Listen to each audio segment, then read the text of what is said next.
ప్రభువైన యేసుక్రీస్తు నామంలో అందరికీ హృదయపూర్వక వందనములండి. నిర్గమాకాండము 17వ అధ్యాయము. తరువాత ఇశ్రాయేలీల సర్వ సమాజము యెహోవా మాట చొప్పున తమ ప్రయాణములలో సీను అరణ్యము నుండి ప్రయాణమైపోయి రెఫీదీములో దిగిరి.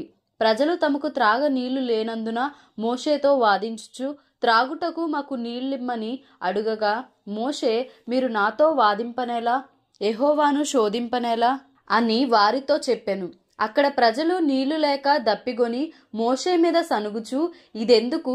మమ్మును, మా పిల్లలను, మా పశువులను దప్పిచేత చంపుటకు ఐగుప్తులో నుండి ఇక్కడికి తీసుకొని వచ్చిత్రనిరి. అప్పుడు మోషే యెహోవాకు మొరపెట్టుచు, ఈ ప్రజలను నేనేమి చేయుదును? కొంతసేపటికి నన్ను రాళ్లతో కొట్టి చంపుదురనెను. అందుకు యెహోవా, నీవు ఇశ్రాయేళ్ల పెద్దలలో కొందరిని తీసుకుని ప్రజలకు ముందుగా పొమ్ము. నీవు నదిని కొట్టిన నీ కర్రను చేతపట్టుకొని పొమ్ము.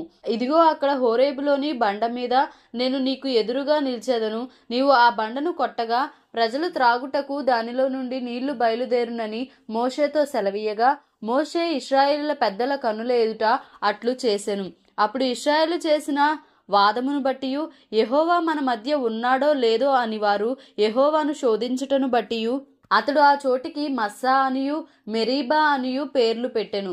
తరువాత అమాలేకీయులు వచ్చి రెఫీదీములో ఇశ్రాయేలీలతో యుద్ధము చేయగా, మోషే యెహోషువతో, మన కొరకు మనుషులను ఏర్పరచి వారిని తీసుకుని బయలు వెళ్లి అమాలేకీయులతో యుద్ధము చేయుము. రేపు నేను దేవుని కర్రను చేతపట్టుకొని ఆ కొండ శిఖరం మీద నిలిచెదనెను. యెహోషువ మోషే తనతో చెప్పినట్లు చేసి అమాలేకీయులతో యుద్ధమాడెను. మోషే, అహరోను, హూరు అనువారు ఆ కొండ శిఖరమెక్కిరి.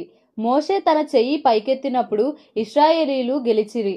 మోషే తన చెయ్యి దింపినప్పుడు అమాలేకీయులు గెలిచిరి. మోషే చేతులు బరువెక్కగా వారు ఒక రాయి తీసుకొని వచ్చి అతడు దాని మీద కూర్చుండుటకై దాని వేసిరి. అహరోను, హూరులు ఒకడు ఈ ప్రక్కను ఒకడు ఆ ప్రక్కను అతని చేతులను ఆదుకొనగా అతని చేతులు సూర్యుడు అస్తమించు వరకు నిలకడగా ఉండెను. అట్లు యెహోషువ కత్తివాడి చేత అమాలేకు రాజును అతని జనులను గెలిచెను. అప్పుడు యెహోవా మోషేతో ఇట్లనెను, నేను అమాలేకీయుల పేరు ఆకాశము క్రింద నుండకుండా బొత్తిగా తుడిచివేయుదును గనుక జ్ఞాపకార్థముగా గ్రంథములో దీని వ్రాసి యెహోషువకు వినిపించుము. తరువాత మోషే ఒక బలిపీఠంను కట్టి దానికి యెహోవా నిస్సి అను పేరు పెట్టి, అమాలేకీయులు తమ చేతిని యెహోవా సింహాసనమునకు విరోధముగా ఎత్తిరి గనుక యెహోవాకు అమాలేకీయులతో తరతరముల వరకు యుద్ధమనెను. నిర్గమాకాండము 18వ అధ్యాయము.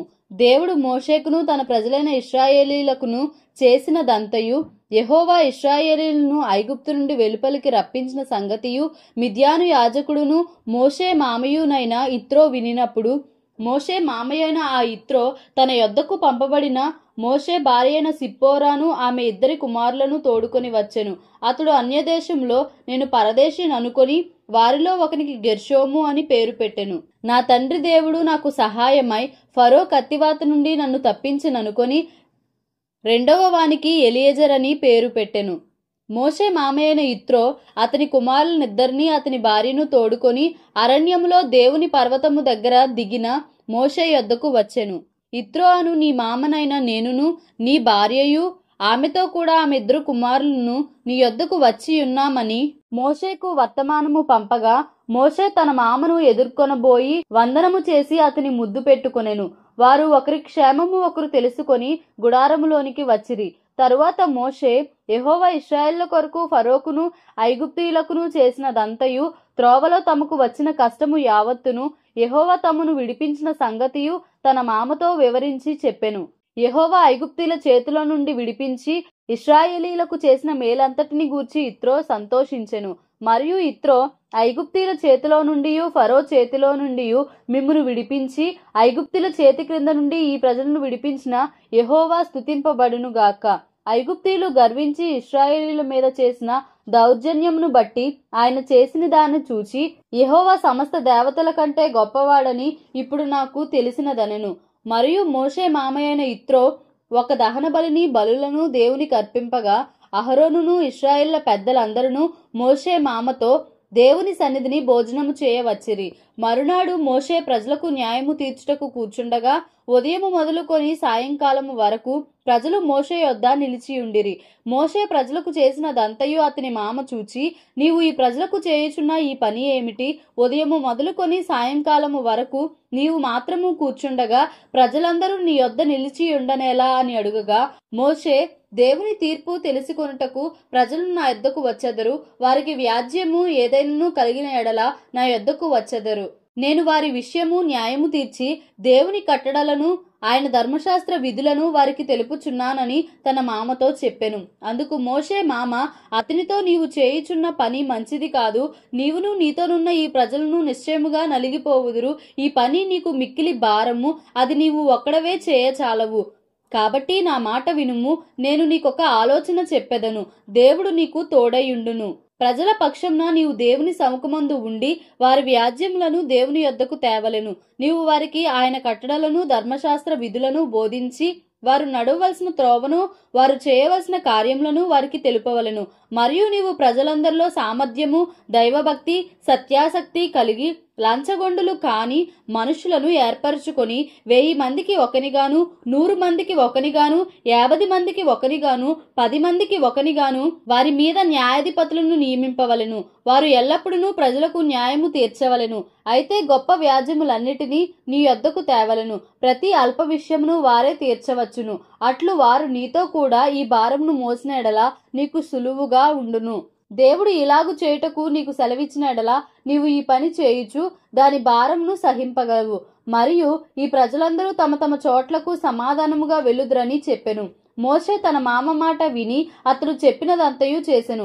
ఇశ్రాయేలు అందరిలో సామర్థ్యము గల మనుషులను ఏర్పరచుకొని 1000 మందికి ఒకనిగాను, 100 మందికి ఒకనిగాను, 50 మందికి ఒకనిగాను, 10 మందికి ఒకనిగాను న్యాయాధిపతులను ఏర్పాటు చేసి వారిని ప్రజల మీద ప్రధానులనుగా నియమించెను.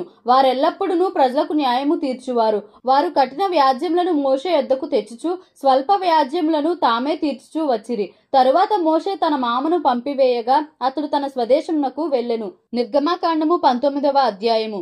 ఇశ్రాయేలీలు ఐగుప్తు దేశం నుండి బయలుదేరిన 3వ నెలలో వారు బయలుదేరిన నాడే 3వ నెల ఆరంభ దినమందే వారు సీనాయి అరణ్యమునకు వచ్చిరి. వారు రెఫీదీము నుండి బయలుదేరి సీనాయి అరణ్యమునకు వచ్చి ఆ అరణ్యమందు దిగిరి. అక్కడ ఆ పర్వతము ఎదుట ఇశ్రాయేలీలు విడసిరి. మోషే దేవుని యొద్దకు ఎక్కిపోవగా యెహోవా ఆ పర్వతం నుండి అతని పిలిచి, నీవు యాకోబు కుటుంబీకులతో ముచ్చటించి ఇశ్రాయేలీలకు తెలుపవలసినదేమనగా, నేను ఐగుప్తీయులకు ఏమి చేసితినో మిమ్మును గద్దరెక్కల మీద మోసి నా యొద్దకు మిమ్మును ఎట్లు చేర్చుకొంటినో మీరు చూచితిరి. కాగా మీరు నా మాట శ్రద్ధగా విని నా నిబంధనను అనుసరించి నడిచిన ఎడల మీరు సమస్త దేశ జనులలో నాకు స్వకీయ సంపాద్యమగుదురు. సమస్త భూమియు నాదే గదా. మీరు నాకు యాజక రూపమైన రాజ్యముగాను పరిశుద్ధమైన జనముగాను ఉందురని చెప్పుము. నీవు ఇశ్రాయేలీలతో పలుకవలసిన మాటలు ఇవే అని చెప్పగా మోషే వచ్చి ప్రజల పెద్దలను పిలిపించి యెహోవా తనకు ఆజ్ఞాపించిన ఆ మాటలన్నీ వారి ఎదుట తెలియపరచెను. అందుకు ప్రజలందరూ యెహోవా చెప్పినదంతయు చేసేదమని ఏకముగా ఉత్తరమిచ్చిరి. అప్పుడు మోషే తిరిగి వెళ్లి ప్రజల మాటలను యెహోవాకు తెలియచేసెను. యెహోవా మోషేతో, ఇదిగో నేను నీతో మాట్లాడునప్పుడు ప్రజలు విని నిరంతరము నీ యందు నమ్మకం ఉంచునట్లు నేను కారు మబ్బులలో నీ యొద్దకు వచ్చేదనని చెప్పెను. మోషే ప్రజల మాటలను యెహోవాతో చెప్పగా యెహోవా మోషేతో, నీవు ప్రజల యొద్దకు వెళ్లి నేడును రేపును వారిని పరిశుద్ధపరచుము. వారు తమ బట్టలు ఉదుకుకొని 3వ నాటికి సిద్ధముగా నుండవలెను. 3వ నాడు యెహోవా ప్రజలందరి కన్నుల ఎదుట సీనాయి పర్వతం మీదికి దిగివచ్చును. నీవు చుట్టూ ప్రజలకు మేరను ఏర్పరచి, మీరు ఈ పర్వతము ఎక్కవద్దు, దాని అంచును ముట్టవద్దు. భద్రము సుమి, ఈ పర్వతము ముట్టు ప్రతివానికి మరణశిక్ష తప్పక విధింపబడవలెను. ఎవడను చేతితో దాన్ని ముట్టకూడదు. ముట్టినవాడు రాళ్లతో కొట్టబడవలెను లేక పొడవబడవలెను. మనుష్యుడు గాని మృగము గాని బ్రతుకకూడదు. బురధ్వని చేయునప్పుడు వారు పర్వతము యొద్దకు రావలెనను. అప్పుడు మోషే పర్వతం మీద నుండి ప్రజల యొద్దకు దిగివచ్చి ప్రజలను పరిశుద్ధపరచగా వారు తమ బట్టలను ఉదుకుకొనిరి. అప్పుడతడు 3వ నాటికి సిద్ధముగా నుండుడి, ఏ పురుషుడు స్త్రీని చేరకూడదని చెప్పెను. 3వ నాడు ఉదయం అయినప్పుడు ఆ పర్వతం మీద ఉరుములు మెరుపులు సాంద్ర మేఘము బూర యొక్క మహాధ్వనియు కలుగగా పాలెములోని ప్రజలందరూ వణికిరి. దేవుణ్ణి ఎదుర్కొనుటకు మోషే పాలెములో నుండి ప్రజలను అవతలకు రప్పింపగా వారు పర్వతము దిగువను నిలిచిరి. యెహోవా అగ్నితో సీనాయి పర్వతం మీదకి దిగి వచ్చినందున అదంతయు ధూమమయమై ఉండెను. దాని ధూమము కొలిమి ధూమము వలె లేచెను. పర్వతమంతయు మిక్కిలి కంపించెను. ఆ బోరధ్వని అంతకంతకు బిగ్గరగా మ్రోగెను. మోషే మాట్లాడుచుండగా దేవుడు కంఠస్వరము చేత అతనికి ఉత్తరమిచ్చుచుండెను. యెహోవా సీనాయి పర్వతం మీదికి అనగా ఆ పర్వత శిఖరం మీదికి దిగి వచ్చెను. యెహోవా పర్వత శిఖరం మీదికి రమ్మని మోషేను పిలువగా మోషే ఎక్కిపోయెను. అప్పుడు యెహోవా ప్రజలు చూచుటకు యెహోవా యొద్దకు హద్దు మీరి వచ్చి వారిలో అనేకులు నశింపకున్నట్లు నీవు దిగిపోయి వారికి ఖండితముగా ఆజ్ఞాపించుము. మరియు యెహోవా వారి మీద పడకుండునట్లు యెహోవా యొద్దకు చేరు యాజకులు తమ్ము తామే పరిశుద్ధపరచుకొనవలనని మోషేతో చెప్పగా మోషే యెహోవాతో ప్రజలు సీనాయి పర్వతము ఎక్కలేరు. నీవు పర్వతమునకు మేరలను ఏర్పరిచి దాని పరిశుద్ధపరచవలనని మాకు ఖండితముగా ఆజ్ఞాపించితివనెను. అందుకు యెహోవా నీవు దిగి వెళ్ళుము, నీవును నీతో అహరోనును ఎక్కి రావలెను. అయితే యెహోవా వారి మీద పడుకున్నట్లు యాజకులను ప్రజలను ఆయన యొద్దకు వచ్చుటకు మేరను మీరకూడదు. ఆయన వారి మీద పడునేమో అని అతనితో చెప్పగా మోషే ప్రజల యొద్దకు వెళ్ళి ఆ మాట వారితో చెప్పెను. దేవుడి పరిశుద్ధ వాక్యంను మన వినికిడిలో దీవించి ఆశీర్వదించునుగాక. Amen. Please like, share and subscribe for more videos.